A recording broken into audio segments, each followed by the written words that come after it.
একটি সুষম ষড়ভুজের প্রতিটি অন্তকোণের বৃত্তীয় মান কত? এখানে যে বহুভুজটা আছে, বহুভুজটার বাহুর সংখ্যা হচ্ছে কত? ষড়ভুজ, তার মানে হচ্ছে 6টি। তাহলে আমরা এখানে লিখতে পারি যে বহিঃকোণ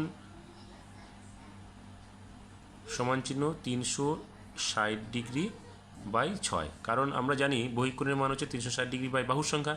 তাহলে এখানে বাহুর সংখ্যা কত? 6। তাহলে এখানে আমরা কত পাবো? 60 ডিগ্রি করে পাবো। তাহলে এটা যদি বহিঃকোণ হয় তাহলে অন্তকোণের মান কত হবে? তাহলে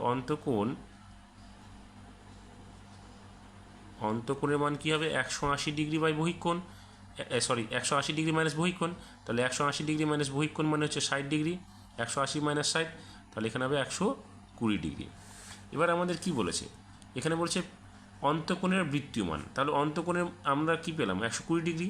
তাহলে অতএব অন্তকোণের বৃত্তীয় মান, তাহলে অন্তকোণের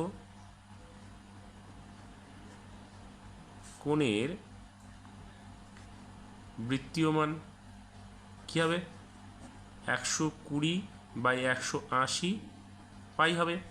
এবার এটাকে যদি আমরা 0 0 কেটে দিই, এবার 6 দিয়ে কাটলে এখানে কত হবে? 2, এখানে হবে 3, অর্থাৎ 2 পাই বাই 3। এটা হলো আমাদের অন্তকোণের বৃত্তীয় মান। কার?